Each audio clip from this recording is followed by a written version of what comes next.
Bulan Mei selalu diperingati dalam suasana duka buat sebagian orang yang mengalaminya.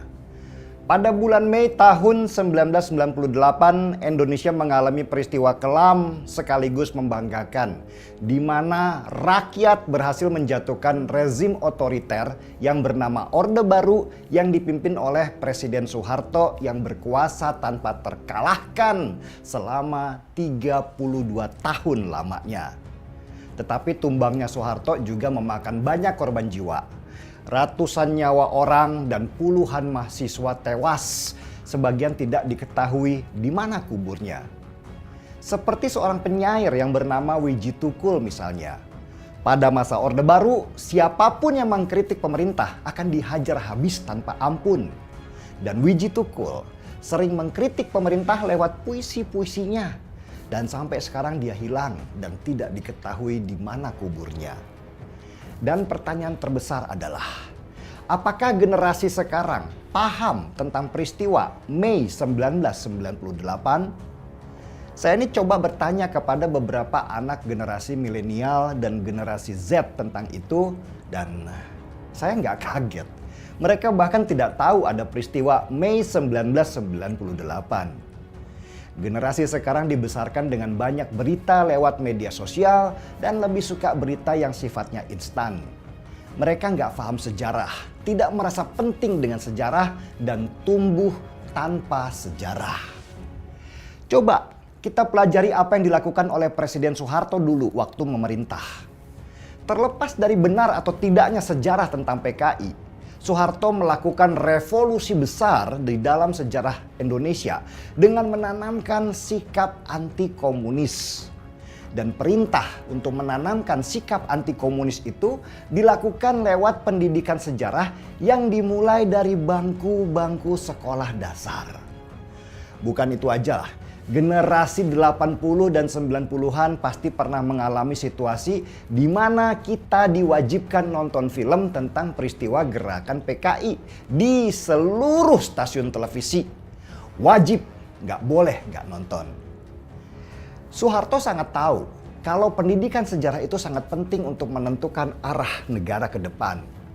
Tanpa sadar generasi lama disuntikan vaksin anti komunis setiap hari lewat mata pelajaran juga tontonan. Dan akhirnya tanpa terasa otak banyak orang menjadi imun terhadap ajaran komunis dan berubah menjadi pembencinya. Pada sisi ini Soeharto sangat berhasil.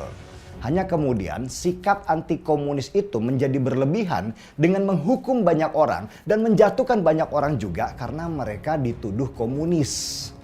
Sejarah bisa dijadikan pengetahuan sekaligus dijadikan senjata untuk membunuh oleh Soeharto pada masa Orde Baru. Jadi apa yang bisa kita pelajari dari sini? Ketidaktahuan generasi sekarang terhadap peristiwa Mei 1998 sebenarnya adalah kesalahan kita semua. Ketika kita berhasil melakukan reformasi besar-besaran di dalam pemerintah Indonesia di tahun 1998, yang berkuasa abai dan lupa bahwa pendidikan sejarah harus ditanamkan sejak pendidikan dasar. Kita lupa menaruh dasar-dasar kenapa reformasi itu diperlukan. Siapa pelaku-pelakunya, kenapa itu harus terjadi, dan siapa pemeran antagonisnya.